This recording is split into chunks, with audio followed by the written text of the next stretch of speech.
우리 옆에 계신 성도님들에게 우리에게 메리 크리스마스 그렇게 인사하십시다. 메리 크리스마스. 네.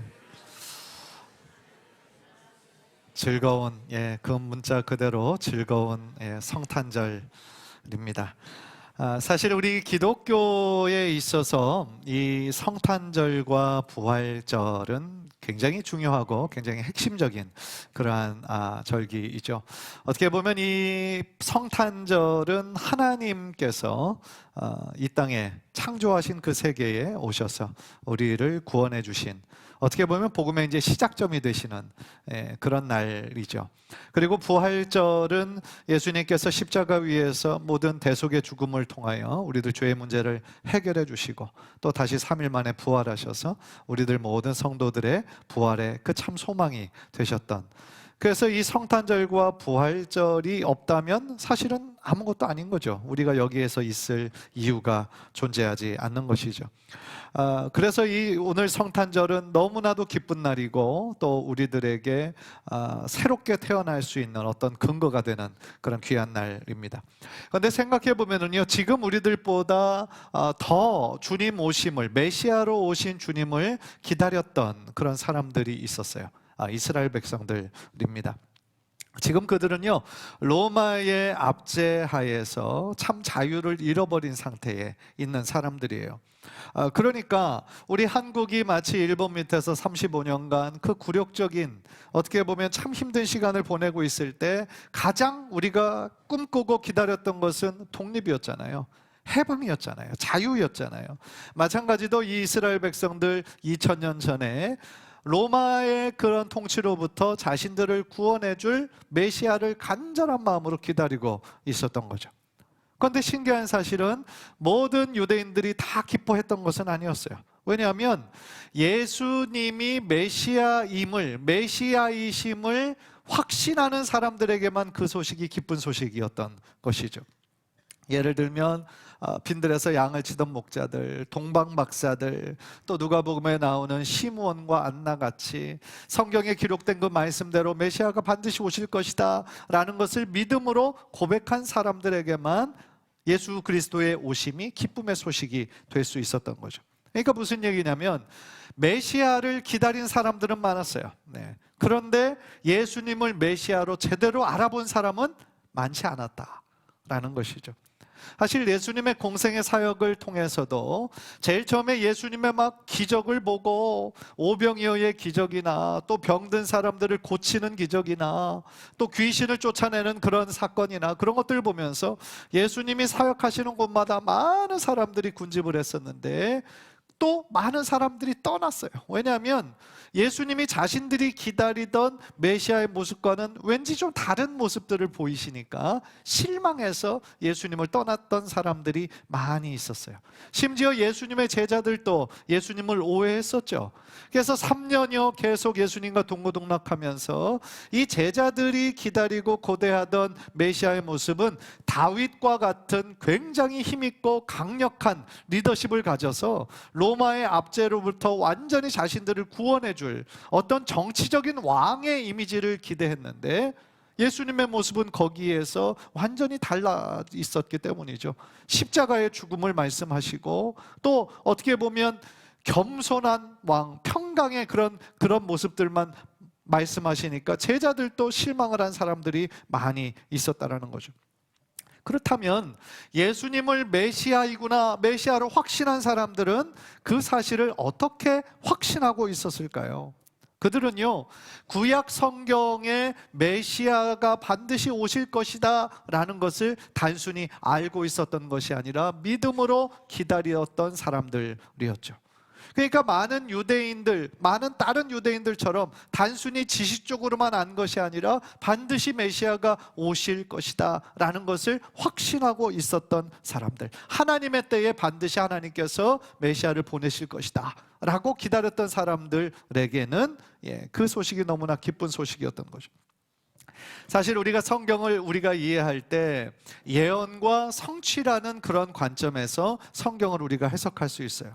성경의 주인공은 누구시죠? 성경의 주인공은 예수님이세요. 예수님. 그래서 구약은 오실 예수님을 가리키고 있고 신약은 오신 예수님을 말씀하고 있죠. 예수님께서 친히 이 성경은 다 나에게 대해 말한 것이다 라고 말씀하셨어요. 그 구절이 요한복음 5장 39절입니다. 요한복음 5장 39절 다 함께 읽을까요? 시작. 너희가 성경에서 영생을 얻는 줄 생각하고 성경을 연구하거니와 이 성경이 곧 내게 대하여 증언하는 것이니라. 당시에 주님께서 말씀하셨던 이 성경은 신약 성경이 아니죠. 당시에 신약은 존재하지도 않았어요.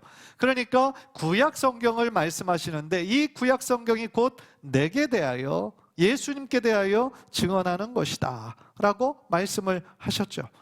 그렇다면 메시아의 오심을 가장 먼저 말씀하셨던 그 구절이 여러분들 어떤 구절인 줄 아십니까? 예언서에서 그거를 한 걸로 우리가 생각을 할 수 있지만 사실은 창세기부터 시작이 돼요. 창세기 3장 15절 말씀입니다. 제가 한번 읽을게요. 내가 너로 여자와 원수가 되게 하고 내 후손도 여자의 후손과 원수가 되게 하리니 여자의 후손은 내 머리를 상하게 할 것이요 너는 그의 발꿈치를 상하게 할 것이니라 하시고, 최초의 메시아 예언이었는데요, 이것은 지금 문맥적으로 봤을 때 하나님께서 뱀에게 책망하시면서 지금 말씀하시는 거예요. 그런데 이 구절에서 나오는 한 단어가 지금 메시아로 오실 예수님을 가리키고 있거든요. 어떤 걸까요? 어떤 단어일까요? 여자의 후손이라는 말이에요. 그래서요, 여자의 후손으로 태어날 메시아에 의해서 이 뱀으로 상징되는 사탄의 세력이 완전히 정복될 것이다 라고 하나님께서 창세기 3장에서 벌써부터 예언하셨다라는 거예요. 이 예언의 말씀대로 예수님의 그 십자가 사건으로 말미암아 어떤 일이 벌어졌습니까? 우리들 모든 죄의 문제를 해결해 주시고 동시에 사탄의 세력은 패배한 것이죠. 메시아에 대한 구약의 예언이 예수님의 십자가 사건으로 성취가 되었다라는 거예요. 요한일서 3장 8절 우리 한번 다 함께 읽을까요? 시작. 죄를 짓는 자는 마귀에게 속하나니 마귀는 처음부터 범죄함이라. 하나님의 아들이 나타나신 것은 마귀의 일을 멸하려 하심이라. 하나님께서 우리들에게 오신 것은 우리들 죄의 문제를 해결해 주시고 모든 인류에게 구원자로 오셨을 뿐만 아니라 동시에 마귀의 일을 멸하기 위해 예수님께서 이 땅에 오셨다라고 말씀해 주시는 거죠. 그렇다면 메시아가 창세기 3장에 나온 대로 여자의 후손으로 오실 것이다 라는 예언은 있었어요. 그런데 과연 어떻게, 어떤 사람이 올 것인가?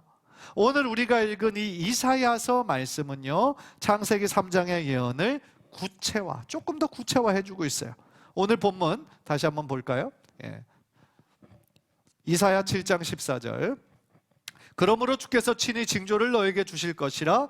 보라, 처녀가 잉태하여 아들을 낳을 것이요 그의 이름을 임마누엘이라 하리라 라고 말씀하셨어요. 창세기 3장에서는 여자의 후손이 이 땅 가운데 올 거다. 그래서 사단의 세력을 완전히 패배시킬 것이다 라고 예언을 하셨다면, 이 이사야 이 예언자는 예수님 오시기 전 700여 년 전에 활동하던 예언자인데 처녀가 잉태하여 아들을 낳을 것이다. 그러니까 조금 더 구체화해 주는 거죠.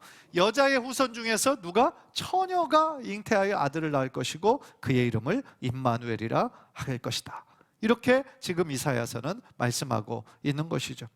사실 오늘 본문의 이 이사야서 말씀이 나오게 되는 그런 역사적 배경을 살펴보면, 당시 남유다를 통치하고 있던 왕은 아하스 왕이었어요. 당시 북이스라엘과 남유다가 갈라져 있었는데 이들의 사이가 좋지 않았어요.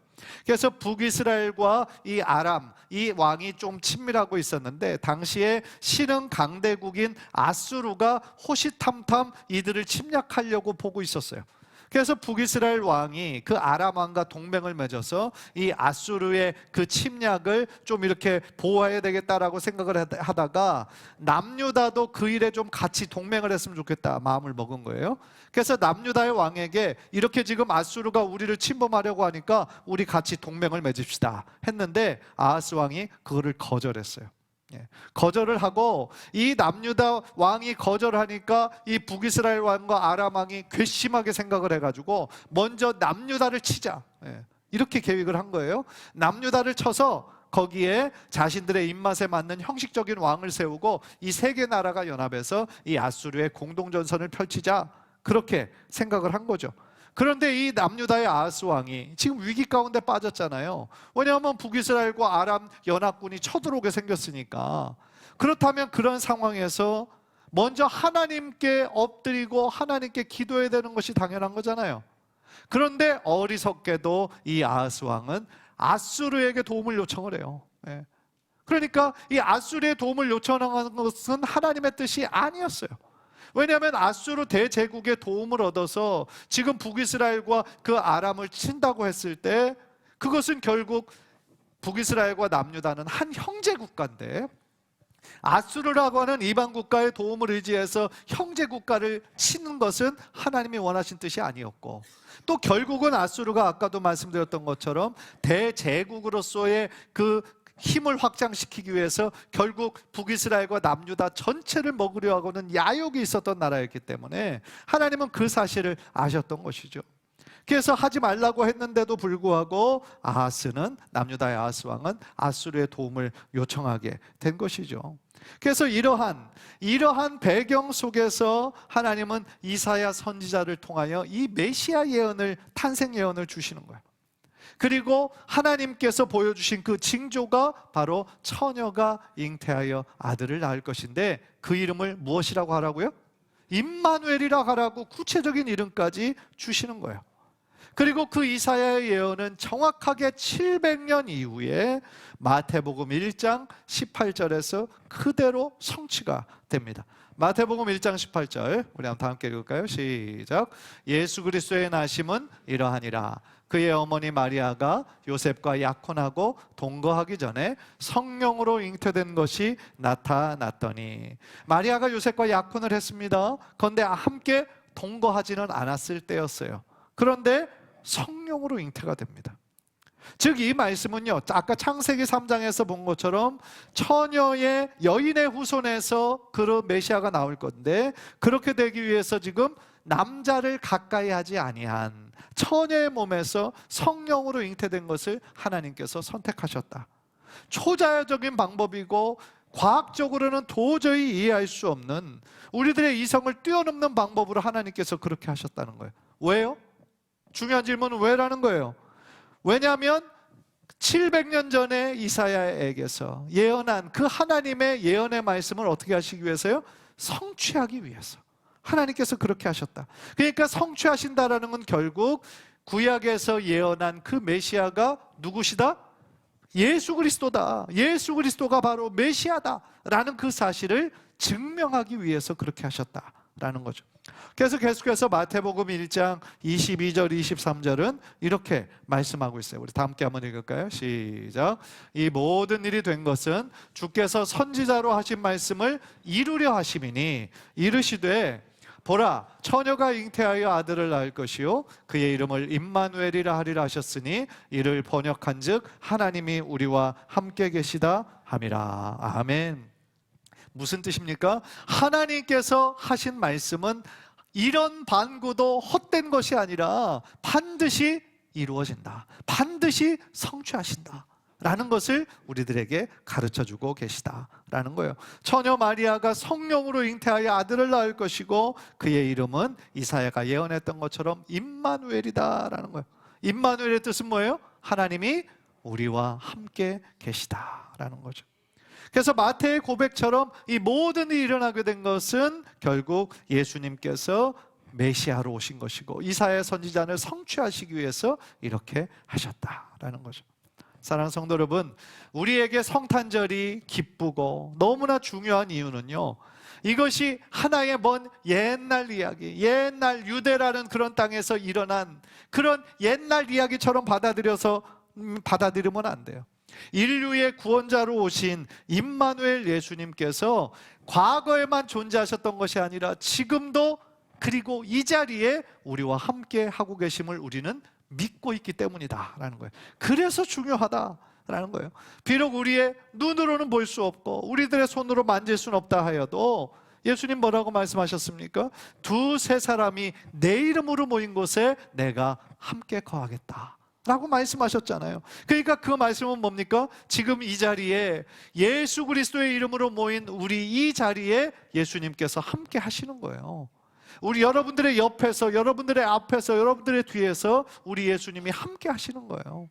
우리는 그것을 믿음의 눈으로 바라보고 하나님께 감사와 영광을 올려드린다라는 것이죠. 따라서요, 하나님께서 언제나 우리와 함께 하신다, 이 임마누엘의 약속은 무슨 뜻입니까? 하나님께서 하나님의 백성을 절대로 떠나지 않으신다. 하나님의 자녀들을 고아와 같이 내버려 두지 아니하시고 끝까지 책임지신다 라는 그 말씀인 거죠. 따라서 우리는요, 이 세상 살면서 참 힘들고 어려울 때 많이 있잖아요. 그러나 어떤 환경과 어떤 상황 속에서도 우리는 두려워할 이유가 없다. 왜요? 우리 하나님께서 나와 함께 하시기 때문에. 하나님께서 그 모든 환경에서 이길 수 있는 힘과 능력과 지혜를 주시는 분이시기 때문이다 라는 것이죠. 사랑하는 성도 여러분, 신앙은요, 하나님을 향한 믿음은 우리들의 느낌에 어떤 감정에 기반을 둬서는 안 돼요. 그렇잖아요. 어떤 때는 우리가 정말 은혜 받아서 뜨거울 때는 하나님이 나를 너무 사랑하시는 것 같고 하나님이 너무 가까이 계시는 것처럼 느끼다가 이 은혜 받은 시간이 자꾸 오래되면 이 은혜 받은 것을 자꾸 까먹어요. 그래서 기도할 때도 이게 하나님이 멀리 계신 것 같고 내 마음이 건조한 것 같고, 만약에 우리들의 느낌과 감정에 우리들의 그 믿음을 의지한다면 우리는 하루에도 수십 번, 수백 번씩 이 신앙이 달라질 거예요.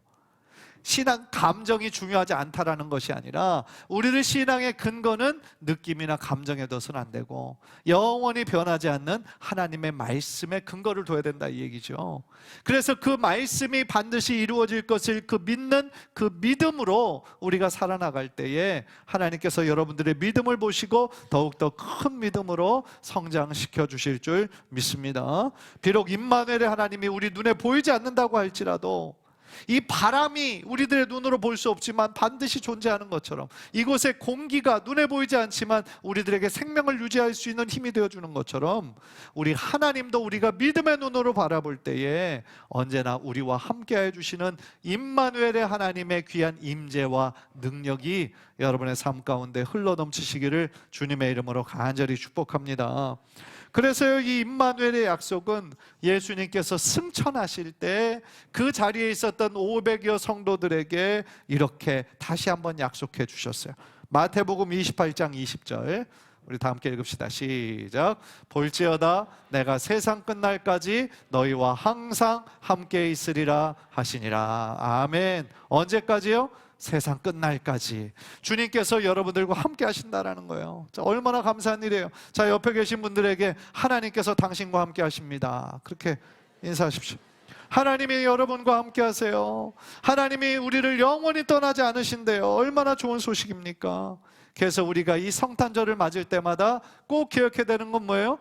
임마누엘의 하나님, 하나님이 나와 언제나 함께 하신다. 그리고 그 약속을 세상 끝날까지 지키신다. 그것을 꼭 기억해야 되고요.